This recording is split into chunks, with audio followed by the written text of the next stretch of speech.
জীবন করো হে গঠন, মরণে হাসিবে তুমি, কাঁদিবে ভুবন।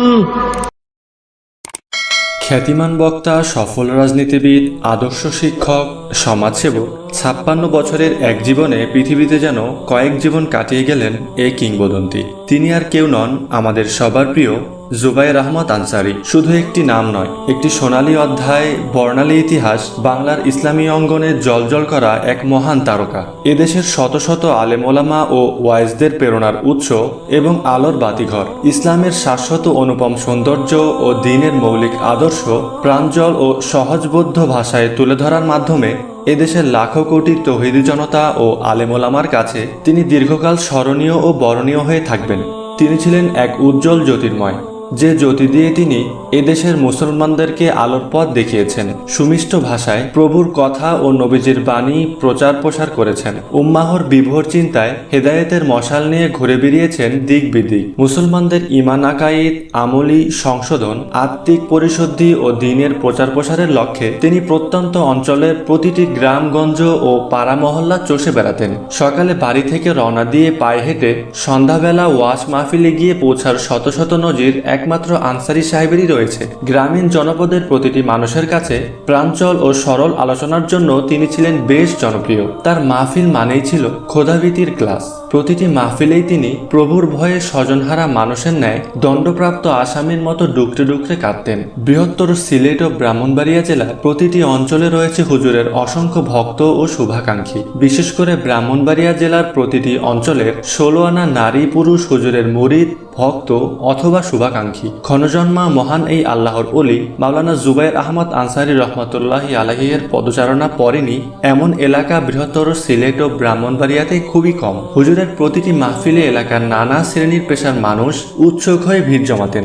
এমন নজির এ জামানার আর কোনো পীর বুজুর্গ বা জ্ঞানী গুণীর আছে কিনা আমার জানা নেই। ব্রাহ্মণবাড়িয়া জেলা যে কজন ক্ষণজন্মা মহাপুরুষ জন্ম দিয়েছেন তাদের একজন আল্লামা জুবায়ের আহমদ আনসারী রহমতুল্লাহি আলাই। চতুর্মুখী প্রতিভার এই জ্ঞান পুরুষ 1962 সালের 5 জুলাই নাসিরনগর উপজেলার আলিয়ারা গ্রামের পিতা হাজী হাবিবুর রহমান ও রত্নগর্ভা মাতা জাহানারা বেগমের কোল আলোকিত করে জন্মগ্রহণ করেন। প্রখর মেধার এই মনীষী শৈশবেই জিন্দাবাজার হাফিজিয়া মাদ্রাসায় হেফজ শেষ করেন। পরবর্তীতে তিনি দারুল উলুম বাহুবল মাদ্রাসায় ভর্তি হন। সবশেষে উচ্চশিক্ষার জন্য সিলেট জামিয়া ইসলামিয়া হোসাইনিয়া গহরপুর মাদ্রাসায় আল্লামা নুরুদ্দিন গহরপুরী রহমতুল্লাহি আলাইহির শরণাপন্ন হন। সেখানে দাওরা হাদিস ও ইলমে তাফসিরের উপর বিশেষ জ্ঞান অর্জন করেন। পড়ালেখার পাশাপাশি অলিকুল শিরোমণি উপমহাদেশের অন্যতম শ্রেষ্ঠ হাদিস বিশারদ শাইখুল হাদিস আল্লামা নুরুদ্দিন গহরপুরী রহমতুল্লাহি আলাইহির কাছ থেকে আধ্যাত্মিকতার সবকে রপ্ত করেন। তিনি ছিলেন গহরপুরী রহমতুল্লাহি আলাইহির একান্ত স্নেহধন্য শিষ্য ও অন্যতম খলিফা। নুরুদ্দিন গহরপুরী রহমতুল্লাহি আলাইহির হাতেই হুজুরের জীবনের প্রথম ওয়াজ নসিহত ও দ্বীন প্রচারের হাতেখড়ি। 1991 সালে বন্ধু আহবাব ও কিছু ধর্মানুরাগী মুরব্বীদের সক্রিয় সহযোগিতায় নিজ উদ্যোগে সরাইল উপজেলায় বেরতলা গ্রামে ঐতিহ্যবাহী দ্বীনী বিদ্যাপীঠ জামিয়া রহমানিয়া বেরতলা মাদ্রাসার গোড়াপত্তন করেন। বর্তমানে এটি ব্রাহ্মণবাড়িয়া জেলার উল্লেখযোগ্য একটি দ্বীনী প্রতিষ্ঠান ও মারকাজ।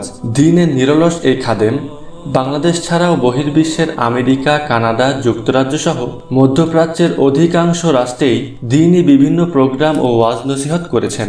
সেখানেও রয়েছে অসংখ্য অগণিত ভক্ত, মুরিদ ও শুভাকাঙ্ক্ষী।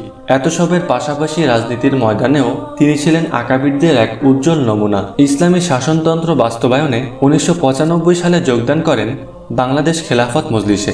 4 দলীয় ঐক্যজোটের ব্যানারে ব্রাহ্মণবাড়িয়া 1 আসনে 1996 সালে নির্বাচন করেন।